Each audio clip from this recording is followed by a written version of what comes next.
എല്ലാവർക്കും നമസ്കാരം. സിൻസിസ് ഗാർഡനിലേക്ക് സ്വാഗതം. ഏപ്രിൽ 22, 2021 വേൾഡ് എർത്ത് ഡേ ആണ്.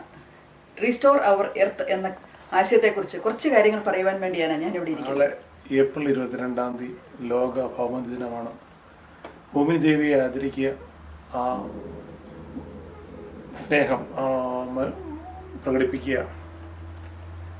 അനാദരവ് കാണിക്കുന്ന നമ്മുടെ ചെയ്തികൾക്ക് വിരാമം ചെയ്യുക, കാലുകുത്തി നിൽക്കുന്നത് എവിടെയാണെന്നുള്ള ബോധം എന്നും മനസ്സിലുണ്ടാവുക. എല്ലാവർക്കും ഒരു ഓർമ്മപ്പെടുത്തലാവട്ടെ ഈ ദിവസമെന്ന് പ്രത്യാശിക്കുന്നു. നന്മകൾ നേരുന്നു. ഭൂമിദേവി ഒഴുകിച്ചേർന്നുള്ള ദിവസങ്ങൾ ഇനി നമുക്ക് ആവർത്തിക്കാം. മാതാവിനെ വേദനിപ്പിക്കാത്ത ദിനങ്ങളാവട്ടെ ഇനി നമ്മുടെ മുമ്പിലുള്ളതെന്ന് നമുക്ക് ആശ്വസിക്കാം, അല്ലെങ്കിൽ അതിനായി പ്രയത്നിക്കാം. ക്ലൈമറ്റ് ചേഞ്ച് എന്ന് പറയുന്നത് എല്ലാവരും പറയുന്ന ഒരു കാര്യമാണ്. Global warming, climate change. പക്ഷെ നമുക്കതിനെ എങ്ങനെ പ്രതിരോധിക്കാം എന്ന് നമുക്ക് പറയാൻ പറ്റത്തില്ല. പക്ഷെ നമുക്കതിനെ എങ്ങനെ മെച്ചപ്പെടുത്തിയെടുക്കാം, ഗ്ലോബൽ വാർമിങ്ങിനെ നമുക്ക് എങ്ങനെ തടയാൻ പറ്റും എന്ന ഒരു കുറച്ച് ആശയങ്ങൾ, എൻ്റെതായ കുറച്ച് ആശയങ്ങൾ നിങ്ങളുമായി പങ്കുവയ്ക്കുവാൻ വേണ്ടിയാണ് ഞാനിവിടെ ഇരിക്കുന്നത്. നമ്മൾ ഒരു 20-30 വർഷങ്ങൾ കൊണ്ടാണ് ഇത്രയും ഫാസ്റ്റായിട്ട് ഈ ക്ലൈമറ്റ് ചേഞ്ച് നമ്മൾ കാണുന്നത്. ഇതിലേക്ക് നമുക്ക് ചെയ്യാൻ പറ്റുന്ന 6 കാര്യങ്ങളാണുള്ളത്. അതായത് refuse, reduce, reuse, recycle, repair and rote. അപ്പോൾ നമുക്ക് കുറേ കാര്യങ്ങൾ നമുക്ക് റോട്ട് ചെയ്യാൻ വേണ്ടി വിടാം. നമ്മുടെ കിച്ചൺ വേസ്റ്റുകൾ, അങ്ങനെയുള്ള കിച്ചൺ വേസ്റ്റുകൾ, നമ്മുടെ ഗാർഡൻ വേസ്റ്റ് എല്ലാം നമുക്ക് ഒരു കമ്പോസ്റ്റ് ബിന്നിലേക്ക് ഇട്ട് നമുക്കത് കമ്പോസ്റ്റായിട്ട് നമുക്കതിനെ പിന്നെ റീയൂസ് ചെയ്ത് ഉപയോഗിക്കാം. അത് അങ്ങനെ ഉപയോഗിക്കുന്നത് വളരെ നല്ല വളമാണ് തന്നെ. കമ്പോസ്റ്റിംഗ് എങ്ങനെയാണ് ചെയ്യേണ്ടതിന് ഇതിന് മുമ്പിൽ ഞാൻ വേറൊരു വീഡിയോ ഇട്ടിട്ടുണ്ട് കേട്ടോ.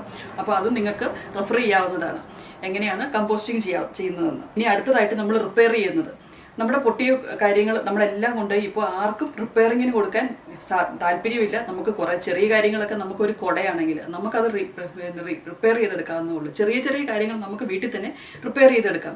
നമ്മളിപ്പോൾ പലപ്പോഴും നമ്മൾ ചെറുപ്പത്തിലൊക്കെ ഞാൻ ഓർക്കുന്നുണ്ട്, എൻ്റെ ചാച്ചനൊക്കെ ആണെങ്കിൽ എല്ലാ കാര്യങ്ങളും റിപ്പയർ ചെയ്ത് നമുക്ക് പിന്നീട് യൂസ് ചെയ്യാൻ ഉപയോഗിക്കുമായിരുന്നു.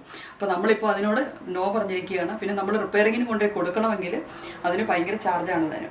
നമുക്ക് തന്നെ ചെയ്യാവുന്ന കുറച്ച് കാര്യങ്ങൾ നമ്മൾ വീട്ടിൽ തന്നെ ചെയ്യാവുന്നതേ ഉള്ളൂ. അടുത്തതായിട്ട് നമുക്ക് റീസൈക്കിൾ ചെയ്യാം. റീസൈക്ലിംഗ് എന്ന് പറഞ്ഞെങ്കിൽ ഞാൻ ആ റീസൈക്ലിങ്ങിൻ്റെ ഒരു വീഡിയോ ഞാൻ നേരത്തെ ഇട്ടിട്ടുണ്ട്. നമുക്ക് എങ്ങനെയാണ് നമ്മുടെ ക്യാനുകൾ നമുക്ക് ചെടികൾ നടാൻ വേണ്ടി ഉപയോഗിക്കാം, നമ്മുടെ ചെറിയ പ്ലാസ്റ്റിക് കുപ്പികൾ നമുക്ക് ചെടികൾ നടാൻ വേണ്ടി ഉപയോഗിക്കാം. അങ്ങനെയുള്ള കാര്യങ്ങളൊക്കെ നമുക്ക് റീസൈക്കിൾ ചെയ്ത് ഉപയോഗിക്കാവുന്നതാണ്. ചെടികൾ പ്രൊപ്പഗേറ്റ് ചെയ്യാൻ വേണ്ടി നമുക്ക് ഗ്ലാസ് ജാറുകൾ ഉപയോഗിക്കാം. അങ്ങനെയുള്ള കാര്യങ്ങൾക്കെല്ലാം നമ്മൾ റീസൈക്കിൾ ചെയ്യാം. അടുത്തതായിട്ട് നമ്മൾ റീയൂസ് ചെയ്യുന്നത്, ഇതുപോലെ തന്നെ നമ്മൾ ജാമുകൾ, അങ്ങനെ പല കാര്യങ്ങളും വാങ്ങിക്കുന്ന ജാറുകളുണ്ടല്ലോ, അത് നമുക്ക് പിന്നീട് നമുക്ക് റീയൂസ് ചെയ്തെടുക്കാവുന്നതാണ്. അതിനുവേണ്ടി നമ്മളിപ്പോൾ നമ്മുടെ വീട്ടിൽ പാൻട്രിയിൽ ഉപയോഗിക്കാൻ വേണ്ടി നമ്മൾ ജാറ് പോയി വേറെ വാങ്ങിക്കേണ്ട ആവശ്യമില്ല. നമുക്കത് ആ ജാറുകൾ തന്നെ നമുക്ക് റീയൂസ് ചെയ്ത് ഉപയോഗിക്കാം. നിങ്ങളിപ്പോൾ ഈ കാണുന്നത് ഒരു മഴവെള്ളം, നമ്മൾ റൂഫിൽ നിന്ന് വരുന്ന മഴവെള്ളം നമ്മൾ ഇതുപോലെ ടാങ്കിൽ ശേഖരിച്ച് നമ്മൾ ചെടികൾക്ക് വേണ്ടി ഉപയോഗിക്കുന്നതാണ്. അടുത്തതായിട്ട് നമ്മൾ റെഡ്യൂസ് ചെയ്യേണ്ട കാര്യങ്ങൾ, നമ്മൾ പഠനങ്ങൾ തെളിയിച്ചിരിക്കുന്നത് ഒരു 50% ഓഫ് ദ ഗിഫ്റ്റ് ക്രിസ്മസിന് നമ്മൾ വളരെ കാര്യമായിട്ട് എല്ലാവരും ഗിഫ്റ്റ് എക്സ്ചേഞ്ച് ചെയ്യും. പക്ഷെ നമ്മൾ ആരും ശ്രദ്ധിക്കാറില്ല, വാങ്ങിക്കുന്ന ആൾക്ക് ഉപയോഗമുള്ളതാണോ എന്ന് നോക്കാറില്ല. കുട്ടികൾക്ക് ഇഷ്ടം പോലെ ഗിഫ്റ്റുകൾ വാങ്ങിച്ചു കൊടുക്കും. അത് 50% ഓഫ് ഗിഫ്റ്റ് അടുത്ത വർഷത്തേക്ക് അത് വേസ്റ്റായി പോവുക എന്നുള്ളതാണ് പഠനങ്ങൾ തെളിയിച്ചിരിക്കുന്നത്. നമ്മളൊരു ടോയ് ലൈബ്രറി ചെന്ന് നോക്കിയാൽ മനസ്സിലാകും, നമുക്ക് പല ഗിഫ്റ്റുകളും ഓപ്പൺ പോലും ചെയ്യാതെ കൊണ്ടുപോയി അവിടെ കൊണ്ടുപോയി കൊടുത്തിരിക്കുന്നതാണ്.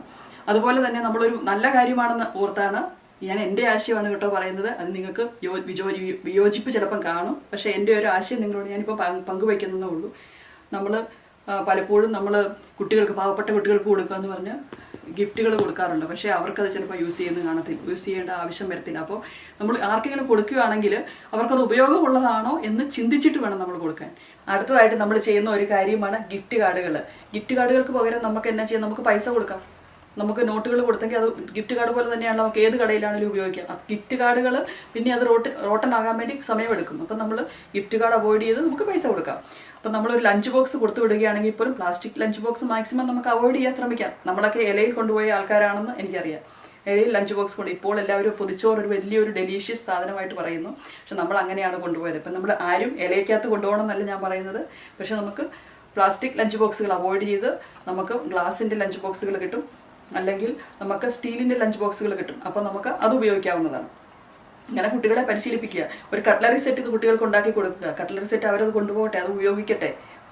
അങ്ങനെ അവരെ ശീലിപ്പിക്കാൻ നമുക്ക് ശ്രമിക്കാം. വാട്ടർ ബോട്ടിലുകൾ കൊടുത്തുവിടാം.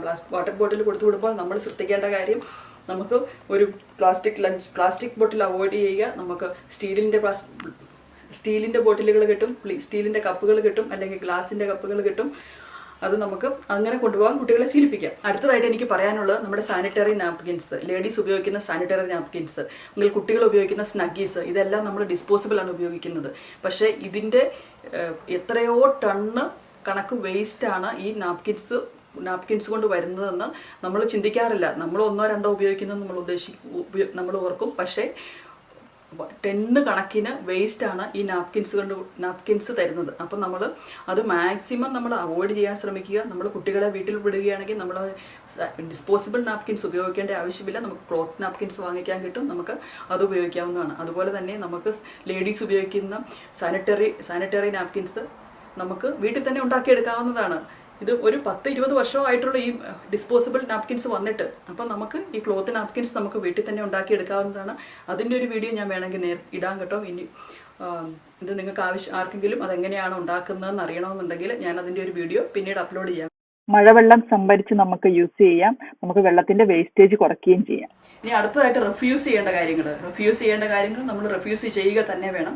നമുക്ക് നമ്മളൊരു പാർട്ടിക്ക് പോയി അവിടെ ചെല്ലുമ്പോൾ പ്ലാസ്റ്റിക് ബോട്ടിലിൻ്റെ അകത്തായിരിക്കും വെള്ളം കൊടുക്കുന്നത്. മിക്കവാറും ഇപ്പോൾ കാണുന്ന ഒരു പ്രവണതയാണ് എല്ലാവരും സിംഗിൾ പ്ലാസ്റ്റിക് ബോട്ടിലുകൾ കൊടുക്കുക. അത് പൂർണ്ണമായിട്ടും നമ്മൾ അവോയ്ഡ് ചെയ്യേണ്ട ഒരാവശ്യമാണ്.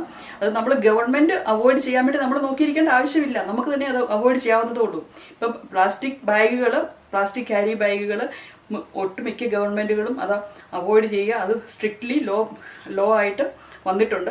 ഒത്തിരി കൺട്രികളിൽ അത് വന്നിട്ടുണ്ട്. പക്ഷെ നമ്മൾ ഈ പ്ലാസ്റ്റിക് ബോട്ടിലുകൾ അങ്ങനെ ലോ വന്നിട്ടില്ല. പക്ഷെ നമ്മൾ ആ ലോ വരാൻ വേണ്ടി നോക്കിയിരിക്കേണ്ട ആവശ്യമില്ല. നമുക്ക് തന്നെ അത് റെഫ്യൂസ് ചെയ്യാവുന്ന കാര്യമേ ഉള്ളൂ. ഇനി അടുത്തതായിട്ട് എനിക്ക് പറയുവാനുള്ളത്, കുട്ടികളുടെ ഭാവിയെക്കുറിച്ചാണ് നമ്മൾ ചിന്തിക്കേണ്ടത്. അപ്പോൾ കുട്ടികൾക്ക് എഡ്യൂക്കേഷൻ കൊടുക്കണം, കുട്ടികളെ അത് പരിശീലിപ്പിക്കണം. ചില കാര്യങ്ങൾ എന്താണെന്ന് ചോദിച്ചെങ്കിൽ വാട്ട് യു ഡോണ്ട് നോ. അപ്പോൾ അത് അവർക്ക് പറഞ്ഞു കൊടുത്താൽ മാത്രമേ അവർക്ക് മനസ്സിലാകത്തുള്ളൂ. അതുകൊണ്ട് നമ്മളത് അവർക്ക് പറഞ്ഞു കൊടുക്കണം. സ്കൂളുകളിൽ നിർബന്ധമായിട്ടും ഈ ഗ്ലോബൽ വാർമിംഗ് ഒരു പഠന വിഷയമായി വരണം എന്നുള്ളതാണ് എൻ്റെ ആഗ്രഹം. Today is World Earth Day, which is why Mommy is making this video. And I know she talks a lot about our individual actions to compromise or to slow down the effects of climate change on our world. But there's more to it than just our individual actions, is what I want to say. Like, that's what I want to talk about today. I just want to quickly mention that while we do have an individual impact in our greenhouse gas emissions and what we buy and what we...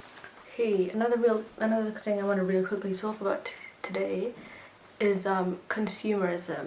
That's the idea that increasing the consumption of goods and services purchased in the market is always a desirable goal, and that a person's well-being and happiness depend fundamentally on obtaining consumer goods and material possessions.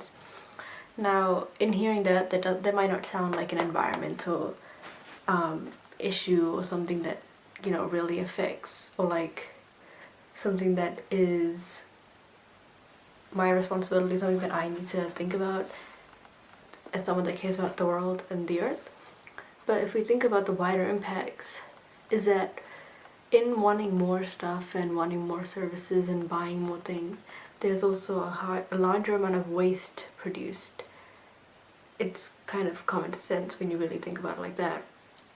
And the big thing about consumerism is the connection between us as the consumer and the producer, like the advertising and all that appeals to us and makes us want to buy more and consume more. Like, it's not entirely our fault. There is definitely this huge thing against us that is making us want to buy more, making it look like buying more is the only option. And there's also the fact that back in the day, a product is made to last a lifetime. So like your great grandma's pot is still the same one that you're using today. That was how well built it was made. It was built to last through generations and generations. Nowadays, it's not. Like, you get one thing and it's gone in a few months, and you have no other choice but to buy more, because like my mom said, repairing is a huge struggle. You won't have the person that can do it available or it just costs more to repair and it's easier to just buy it. So we need to be, again, voting with our dollar, finding companies that are sustainable and that will make products that will last you a lifetime, that will be more that treat it like an investment, you know, so that you have your one knife or your one pot that'll last you forever and that you can hand down to your kids or whatever, just keep it going.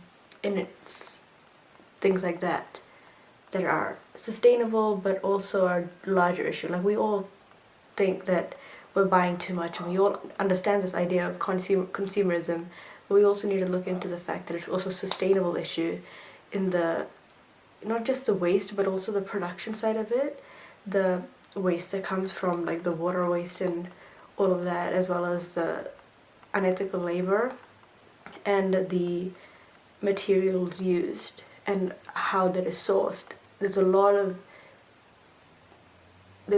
problems behind the scenes and everything that is also an issue that we need to address today on World Earth Day. അടുത്തതായിട്ട് ഞാൻ പറയുന്നത് reforestation എല്ലാവർക്കും നമുക്ക് വനം വെച്ച് പിടിപ്പിക്കാൻ പറ്റത്തില്ല. പക്ഷേ നമുക്ക് ഒരു തൈ നടാമല്ലോ. കുട്ടികളെ കൊണ്ട് ഒരു തൈ നടാൻ പഠിപ്പിക്കുക. അടുത്ത പ്രാവശ്യം അവരത് 2 തൈ നടണമെന്ന് അവർക്ക് താല്പര്യം വരും. അതുപോലെ ചെറിയ വിത്ത് പാകി അത് മുളച്ചു വരുന്നത് കാണാൻ കുട്ടികൾക്ക് താല്പര്യമായിരിക്കും. അങ്ങനെ അവരെ പരിശീലിപ്പിക്കുക. ഇപ്പം I am really proud of my mother. അമ്മച്ചിയാണ് എന്നെ പഠിപ്പിച്ചത് ഈ ചെടികൾ നടാനും. എൻ്റെ ഗാർഡൻ ചാനൽ നിങ്ങൾ കാണുകയാണെങ്കിൽ നിങ്ങൾക്ക് മനസ്സിലാകും എത്രമാത്രം പാഷനേറ്റ് ആയിട്ട് ഞാൻ ഗാർഡൻ ചെയ്യുന്ന ഒരാളാണെന്ന്. അതിൽ I am really proud of my mother. Sunflower that I planted on March 27th. Auckland Malayali സമാജത്തിന്റെ ഒരു ബുക്കാണ് ഇത്, ദർപ്പണം എന്ന് പറയുന്നത്. അതിൻ്റെ അകത്ത് എൻ്റെ മോള് തന്നെ എഴുതിയ ഒരു ആർട്ടിക്കിളാണ് ഇത്, സസ്റ്റൈനബിലിറ്റിയെ പറ്റിയുള്ളത്. I am really proud of her. ഉള്ള ഒരു എൻവയറമെന്റിന്റെ ഒരു അഡ്വക്കേറ്റ് അല്ലെങ്കിൽ എൻവയറമെന്റൽ ആക്ടിവിസ്റ്റ് എന്ന് പറയാം. പല എൻവയറമെന്റൽ ആക്ടിവിറ്റികൾക്കും അവൾ പോകാറുണ്ട്, അതിനുവേണ്ടി അവൾ പ്രവർത്തിക്കാറുണ്ട്. ഓക്ലൻഡിലുള്ളവർക്ക് ഈ ആർട്ടിക്കിൾ ഒന്ന് വായിക്കുകയാണെങ്കിൽ ഇത് വളരെ നല്ല ഒത്തിരി ഇൻഫർമേഷൻസ് ഇതിൻ്റെ അകത്തുണ്ട് കേട്ടോ. അപ്പോൾ നിങ്ങൾക്ക് ഇതൊന്ന് വായിച്ച് നോക്കാവുന്നതാണ്. വളരെ റിസർച്ച് ചെയ്ത് അവിടെ എഴുതിയിരിക്കുന്ന ഒരു ആർട്ടിക്കിളാണിത്. I'll come out with another one this year. അപ്പോൾ ഇത്രയൊക്കെ കാര്യങ്ങളാണ് എനിക്ക് നിങ്ങളോട് പറയാനുള്ളത്. ഇത് നിങ്ങൾക്ക് കുറച്ചെങ്കിലും ഉപകാരപ്രദമായി കാണും, പ്രചോദനമായി കാണുമെന്ന് ഞാൻ കരുതുന്നു. നിർത്തട്ടെ. നന്ദി, നമസ്കാരം.